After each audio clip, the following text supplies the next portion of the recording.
नमस्कार मंडळी, कसे आहात? मजेत आहात ना? आशा करतो तुम्ही सगळे मजेत असाल. मी पण मजेत आहे. आज आम्ही निघालोय एक नवीन टू व्हीलर घ्यायला. कुठल्या कंपनीची घेतोय ते तुम्हाला तिथे गेल्यावर समजेलच आणि मॉडेल मी तिथे गेल्यावर तुम्हाला सांगेन.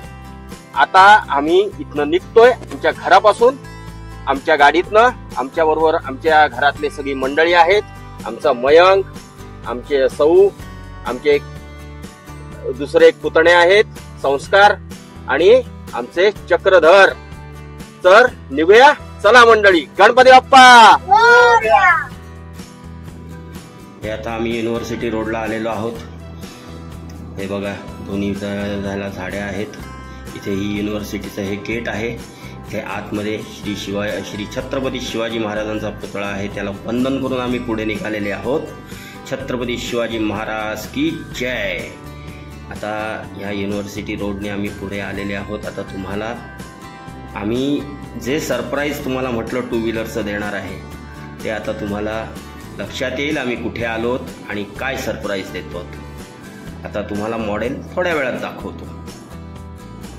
हे आता आम्ही शोरूममध्ये आत निघालेले आहोत आणि शोरूममध्ये आत गेल्यावर आम्हाला तिथे जे आमचे सेल्समॅन होते त्यांनी आम्हाला सगळी माहिती दिली.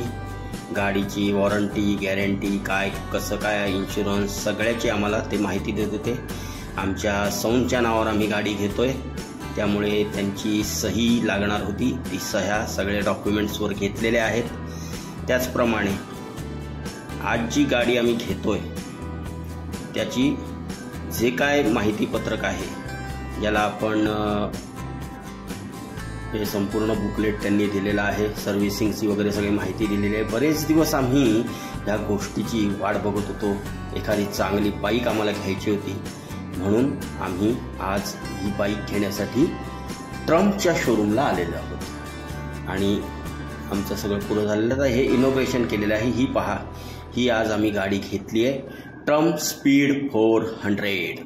आणि आता आम्ही इनॉग्रेशन करून आपल्या पारंपरिक पद्धतीने वाहन पूजा, ज्याला आपण मराठीत वाहन पूजा म्हणतो, ती करतो.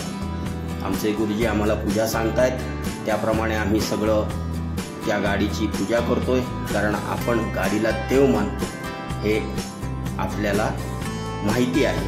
कारण गाडी ही आपल्यासाठी एक प्रकारचा देव असते, ती आपली एक फॅमिली मेंबर असते. त्यामुळे आम्ही आता त्याची पूजा करतो आहोत. आता ही पूजा आमच्या सौंच्या हस्ते होणार, कारण गाडी सौंच्या नावावर आहे आणि घरची लक्ष्मीच त्या गाडीची पूजा करते, हा आमच्यात प्रथा आहे. तेव्हा आता ही पूजा चालू आहे. बघा गाडी कशी सुंदर दिसते पूर्ण.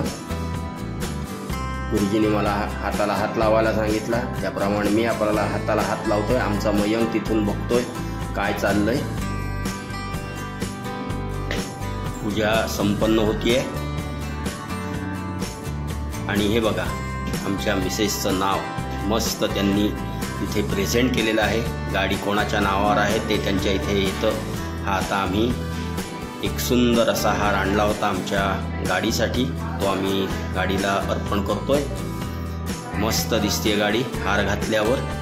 मस्त गुलाबाचा असा एकत्रित हार आणलेला आहे आणि हे बघा गाडीवर फुलं घालून आम्ही गाडीची पूजा पूर्ण केलेली आहे. आता पुढची प्रोसेस, गाडीच्या समोर नैवेद्य दाखवायचा आहे आणि नारळ फोडायचा आहे. गुरुजी पण पूजा करून घेत आहेत गाडीची. काही गोष्टी ज्या असतात, ज्या गुरुजींनी करायच्या असतात, ते गुरुजी आपल्या पद्धतीने करत आहेत. आणि आता आम्ही गाडीला नमस्कार केलेला आहे.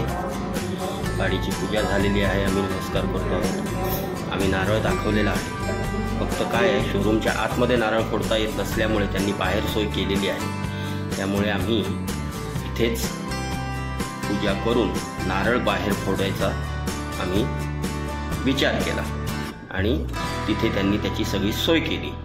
हे बघा, हे गाडीचं सगळं आतलं शोरूम आहे आणि आता आम्ही गाडीला नमस्कार करून पुढे नारळ फोडायचा कार्यक्रम करणार आहोत. त्याच्या आधी गुरुजींचा मान असतो, त्यामुळे आम्ही गुरुजींना त्यांची दक्षिणा वगैरे देऊन नमस्कार केला. हा ट्रॅमचा लोगो. आणि आता तुम्हाला मी गाडीचा आवाज ऐकवतो, ऐका किती छान आवाज आहे.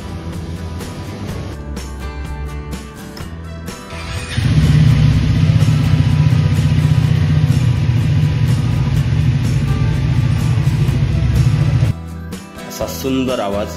आता आम्ही गुरुजींना नमस्कार केला आणि आता आम्ही गाडीवर समोर नारळ फोडत आहोत.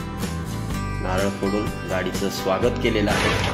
आता आमच्या मिसेसना धावत नाहीये, त्यामुळे त्यांनी काय केलं, नारळ फोडून झाल्यावर लगेच त्यांनी कागदपत्र हातात घेतली, किल्ली घेतली, गाडीकडे एकदा बघितलं, मस्त गाडी दिसतेय असं म्हणून त्या किल्ली घेऊन माझ्यापाशी आल्या आणि म्हणाल्या, आता आपण निघूया, आपल्या गाडीला आपल्या घरी घेऊन जाऊया. त्यामुळे आम्ही किल्ली घेतली आणि गाडी स्टार्ट करून आम्ही निघायच्या तयारीला लागलो. हे बघा, किल्ली लावलेली आहे. गाडीवर बसलो, थोडासा लूक दिला बायकोला आणि मग गाडी स्टार्ट करून आम्ही गाडी शोरूमच्या बाहेर आणली आणि दोघं घरी यायला निघालो.